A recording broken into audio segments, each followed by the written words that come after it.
Adrian Tepesh, or Alucard, made his first appearance in the Castlevania animated series during the debut episode. However, it was very brief and he was quickly incapacitated. During his initial appearance, he stands opposed to his father, Dracula, who has declared war on the entire human race, in retaliation for the wrongful burning of his wife, Alucard's mother, Lisa. Despite his pain and heartbreak, Alucard does not wish death on humanity, but only wishes to see judgment passed on those who committed the act. This shows us that he has a strong sense of justice about him, creating something of a contrast to his father. I grieve with you, but I won't let you commit genocide. Upon seeing that his son would not stand with him, Dracula attacks Alucard, injuring him to the point to where the Damphir would need to sleep in his coffin for approximately a year to recover. Alucard would return in the 4th episode, the Season 1 finale, as the aforementioned year had passed. He is awakened by Trevor Belmont and Sypha Belnadis.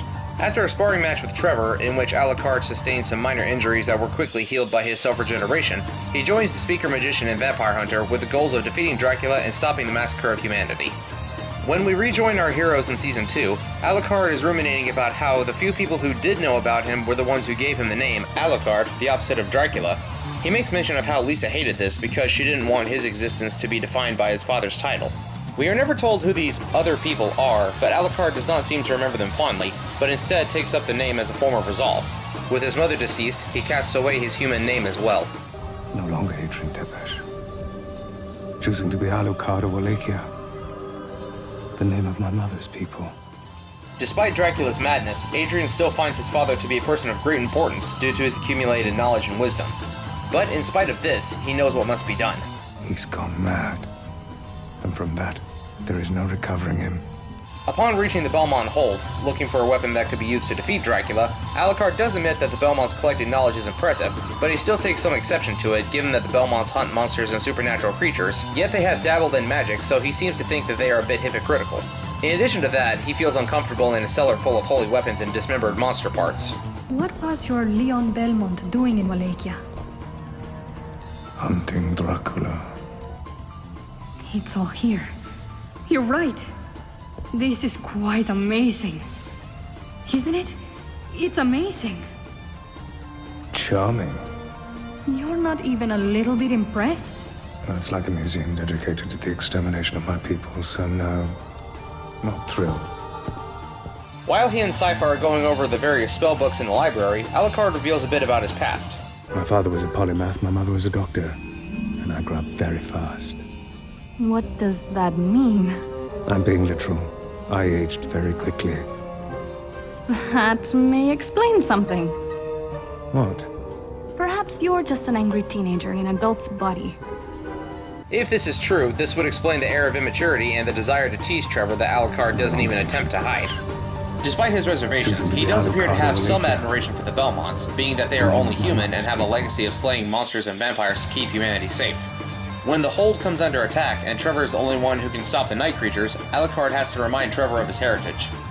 You're either the last son of a warrior dynasty or a lucky drunk. Which is it? During the battle with Dracula, Alucard calls out his father, claiming that he didn't actually care if he succeeded, but merely wanted to provoke someone into slaying him, or that he had planned to starve himself to death after the war had concluded. You mean to stake me? You want me to? What? You didn't kill me before. You're not going to kill me now. You want this to end as much as I do. Do I? You died when my mother died. You know you did. This entire catastrophe has been nothing but history's longest suicide note. When the battle comes to a close, Dracula is brought back to his senses by seeing Alucard in his childhood room and has come apart, realizing that he was attempting to kill his own son. Alucard then carries out the execution of Dracula and stakes him, putting an end to the nightmare. While he does feel sadness for having to do so, Alucard realized that it had to be done and had made peace with his actions. He died a long time ago. After the battle is over, Alucard states that the castle is now nothing more than a grave to be robbed, and he states that he plans to stay behind. Trevor then bequeaths the Belmont hold to Alucard, telling him to make something useful out of it and to make it a home, not a tomb. Trevor and Sypha depart for more adventures while Alucard stays behind, the new steward of the massive libraries of knowledge for both Dracula and the Belmonts. Once he's alone, he can no longer hide his emotions and breaks down and cries, mourning the loss of both of his parents. 1 month later, Alucard has made repairs to both the castle and the hold, as well as taking up gardening, turning his residence into a sustainable house. However, his mental state has started to deteriorate from the sheer loneliness. He had even crafted dolls of Trevor and Sypha to talk to whenever he felt alone. This rapid deterioration implies that he did not have many friends growing up, unsurprising given that his father was a vampire. Combine this with the implication that he's still only mentally a teenager, and it's understandable why someone as well-spoken and intelligent as Adrian would start going mad. Sypha and Trevor were the only true friends he had had in his whole life, otherwise he might have made an effigy of other people to talk to. With only 4 people of relevance in his life, and having 2 of them dead and the other 2 very far away, the loneliness took a much heavier toll on him than it would most. Shortly after this, he encounters Taka and Sumi, 2 vampire hunters from Japan who are in pursuit of Cho, the mist vampire from Dracula's court. Alucard is impressed at their stealth capabilities, as they were able to remain hidden for a full day before he realized they were nearby. Upon their request, Alucard agrees to teach the 2 of them what he knows about vampire hunting so that they may return to Japan and liberate their friends who are still enslaved by the remaining members of Cho's court. For the remainder of the season, Alucard teaches the 2 much about the ways of combat and shows them the Belmont Hold, which he has made some major advancements to, including an elevator and electric lights. Taka and Sumi ask to learn about magic and if they could weaponize the electricity, but Alucard is a bit hesitant to teach this as it's a complicated method and he feels that they should start off small. He then states that he is sharing this knowledge not just to show them how to kill vampires, but in the hopes that they will pass it on in order to give humans a better fighting chance. I think Trevor Belmont would like the idea of equipping a new generation of monster hunters. One night, while Alucard is having trouble sleeping, Taka and Sumi enter his bedchamber and begin to have sex with him, saying that this is his reward for enduring all these hardships. During the act, we see Alucard begin to cry while smiling, implying that this is likely his first time, again because of the limited contact with others, and that his loneliness has been at least temporarily banished, replaced with intimacy.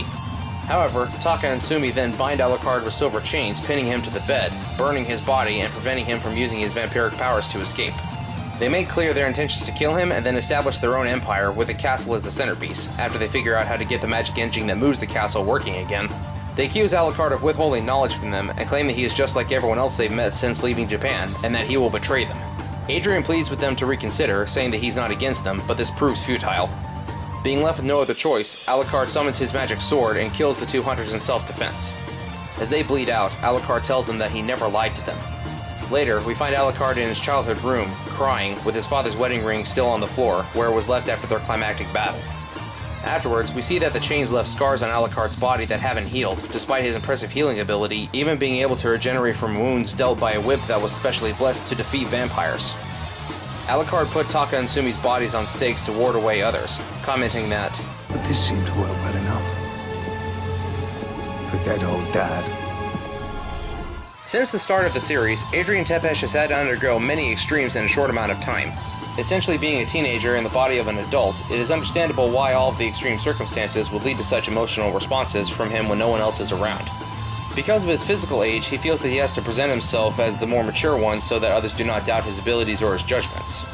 After the betrayal of Taka and Sumi, while he was in one of the most vulnerable states he could have been in, it seems that he is beginning to understand why his father preferred solitude before meeting Lisa. Once showing that he had a firm grasp on right and wrong, he has now experienced betrayal and his faith in humans has been shaken. One can only hope that this is the lowest point Alucard will reach, and that his situation will improve in the future.